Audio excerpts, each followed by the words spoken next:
অপরিচিত কাউকে কখনো ইমেল করেছেন? এটা আবার কেমন কথা? আমরা তো নর্মালি পরিচিত মানুষকেই, যাদেরকে চিনি জানি, তাদেরকে আমরা মেইল করি, তাই না? অপরিচিত মানুষকে চিঠি লেখা, মেইল করা, এটা তো কেমন না ব্যাপারটা? তিনি কি ভাববেন?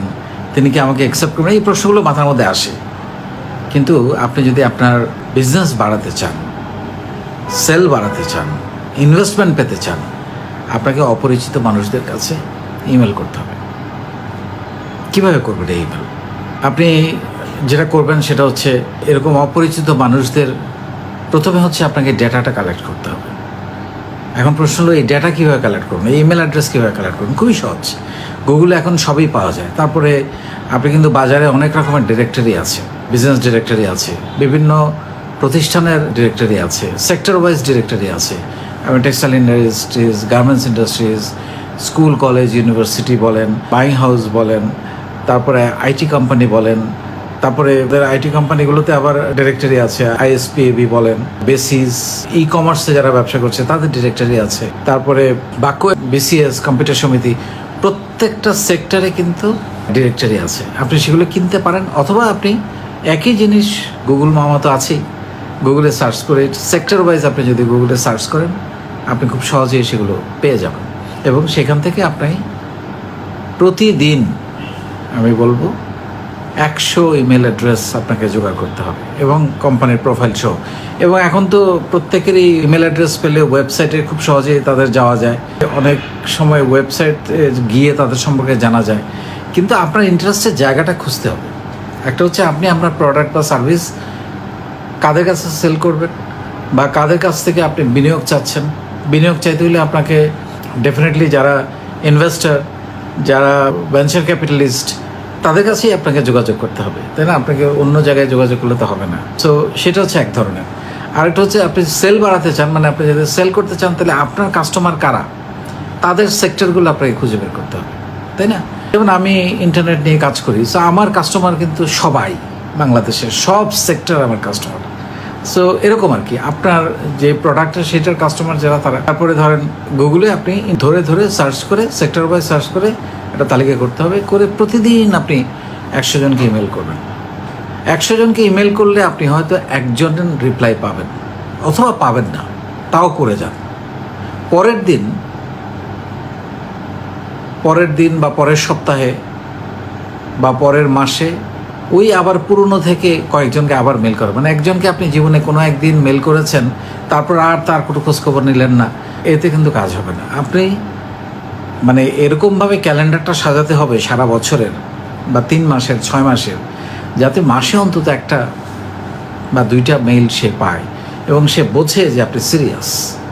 একটা মেইল দিয়ে হারিয়ে গেলে সেও ভুলে যাবে, কিন্তু আপনি যদি অন্তত মাসে 2টা মেইল তাকে দেন আপনার আগ্রহ জানিয়ে, সে আপনার নামটা মনে রাখবে, নাহলে ভুলে যাবে আপনার নামটা। This are very important. এখন প্রশ্ন হলো, আপনার মেইলে কী লেখা থাকবে, সেটাও গুরুত্বপূর্ণ। মেইলে যেটা নর্মালি, আমরা তো মেইলে একটা গ্রিটিংস দেই শুরুতে, তারপর আপনি আপনার সম্পর্কে একটু বললেন, আপনি কে, আপনার কোম্পানির সম্পর্কে একটু বললেন। তার আগে আপনার একটা প্রোফাইল রেডি করতে হবে কোম্পানির, আপনি কী কাজ করেন সেখানে সব লেখা থাকবে, কী ধরনের কাজ করেন, কী সার্ভিস দেন, আপনার কোথায় কোথায় কাজ করেছেন, এক্সপিরিয়েন্সগুলো কী কী, কাদের সাথে কাজ করেছেন, আপনার সার্ভিসের বা প্রোডাক্টের ফিচার্সগুলো কী, সেগুলো করে একটা প্রোফাইল তৈরি করতে হবে। সেটা ভিডিও প্রোফাইল হতে পারে, বা সেটা প্রেজেন্টেশন আকারের প্রোফাইলও হতে পারে। আমরা পাওয়ার পয়েন্টে যেটা তৈরি করি, করে সেটা রেডি রাখতে হবে। সেটাকে আপনি অ্যাটাচমেন্ট হিসেবে পাঠাবেন, কিন্তু বডিতে কিছু কথা লেখা থাকতে হবে, কারণ আপনার বডির লেখা যদি ইমপ্রেসিভ না হয়, সে কোনোদিনও অ্যাটাচমেন্টটা খুলবে না। সো বডিতে আপনাকে ওই জিনিসটার খুব স্ন্যাপশট, মানে খুব চুম্বক আকারে কিছু কথাবার্তা, যে কী সার্ভিস দিতে চান এবং কেন তাকে আপনি মেইলটা করেছেন। আপনি কি ইনভেস্টমেন্ট চান, আপনি সেল চান, নাকি আপনি অন্য কোনো সহযোগিতা, কোলাবোরেশন চাচ্ছেন, সেটা আপনাকে বলতে হবে। এবং লাস্টে যেটা বলতে হবে, একটা সুবিধাজনক সময়, ওনার সুবিধাজনক সময়ে আপনি ওনার সঙ্গে দেখা করতে আগ্রহী, 1-to-1 কথা বলতে আগ্রহী, আরও বিস্তারিত জানাতে আগ্রহী, এরকম একটা কথা লিখতে পারেন। নর্মালি যারা প্রফেশনাল তারা মেইলে রিপ্লাই করে, মানে এটা নিয়ম, মানে একটা দরকারি হোক বা দরকারি না হোক, সে নিজে করতে না পারুক বা তার অফিসের কারো মাধ্যমে হইলো, রিপ্লাইটা কিন্তু নর্মালি মেলগুলো রিপ্লাই হয় নর্মালি। এটা একটা প্রফেশনাল অ্যাটিটিউড, বা এটাকে একটা রীতি বলা যেতে পারে। সে নিজে করতে পারে না, আপনি যাকে লিখেছেন হয়তো তার অফিসের অন্য কেউ হইলো সে রিপ্লাইগুলো করবে, কিন্তু আপনি রিপ্লাই পাওয়ার আশা না করে হলেও আপনি মেলটা করে যান।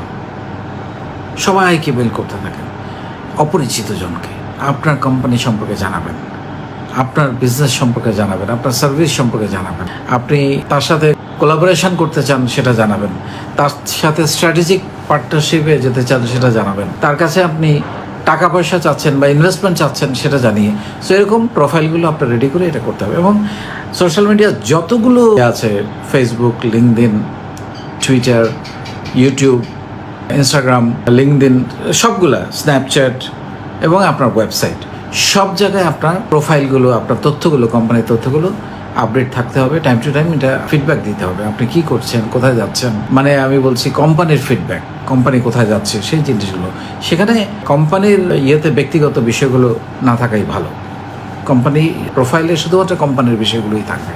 তো সেই জিনিসগুলো আপনি, হ্যাঁ, ব্যক্তিগত একটা ছোট্ট নোট থাকবে, আপনি কে, হোয়াট অ্যাবাউট ইউ, আপনি কে সেটা থাকতে পারে। তো সো এইটা আপনি যদি করেন, দেখবেন এভাবে মেইল, অপরিচিত জনকে মেইল করতে করতে সেই মানুষগুলো একদিন আপনার এত পরিচিত হয়ে যাবে যে আপনি কল্পনা করতে পারবেন না। সেই মানুষগুলো হয়তো হবে আপনার ইনভেস্টর, আপনার কাস্টমার, যাদের কাছে আপনি আপনার প্রোডাক্ট বা সার্ভিস সেল করবেন, অথবা আপনার কোলাবোরেটর, অথবা পার্টনার কিছু একটা, অথবা ইনভেস্টর কিছু একটা আপনার একদিন হয়ে যাবে এবং আপনি, আপনার স্বপ্নটা বড় হবে। কারণ আমরা হয় কি সবসময় কমফোর্টের মধ্যে কাজ করি, যে যাকে চিনি, যাকে জানি, যতটুকু জানি ততটুকুর মধ্যে কাজ করি। কিন্তু এই নেটওয়ার্কিং, আমি যেটা সবসময় বলি, এখনকার সমাজে আপনাকে বড় হতে হলে আপনার নেটওয়ার্কটা বড় করতে হবে। নেটওয়ার্ক কখনো কখনো এরকম প্রোগ্রামে গিয়ে, সেমিনারে গিয়ে কার্ড এক্সচেঞ্জ করে তৈরি হয়। আর যার সাথে কার্ড এক্সচেঞ্জ করেন, এসে একটা মেল করে দেবেন। যার সাথে আপনি একটা কার্ড পকেটে নিয়ে ঘুরলে কিন্তু হবে না। যেই কার্ডটা পাবেন, আপনি যদি মনে করেন সে আপনার ওই যে তিনটা পয়েন্ট বললাম, ইনভেস্টর, কোলাবোরেটর বা স্ট্র্যাটেজিক পার্টনার, বা আপনি তার কাছে বিক্রি করতে পারেন, আপনার কাস্টমার হতে পারে। সো এই তিনটা ক্ষেত্র চিহ্নিত করে তাকে আপনি একটা মেল করে দেবেন। অথবা কিছুই লেখার দরকার নেই, কালকে আপনার সঙ্গে দেখা হয়ে খুবই ভালো লাগলো, ইনশাল্লাহ ভবিষ্যতে আমরা একসাথে কাজ করবো, দ্যাটস ইট। আর আমি এই কাজ করি, প্রোফাইলটা দিয়ে দিলেন।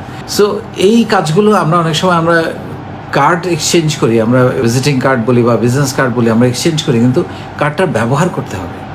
আপনি যে কার্ডটা এক্সচেঞ্জ করলে আপনাকে কেন মনে রাখবে, আপনি আবার একটা ইমেল করবেন।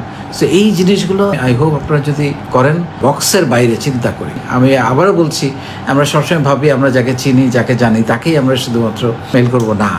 আপনি যাকে চেনেন না, যাকে জানেন না, তাকেও আপনাকে মেল করতে হবে, চেনা জানাটা, নেটওয়ার্কটা বাড়ানোর জন্য।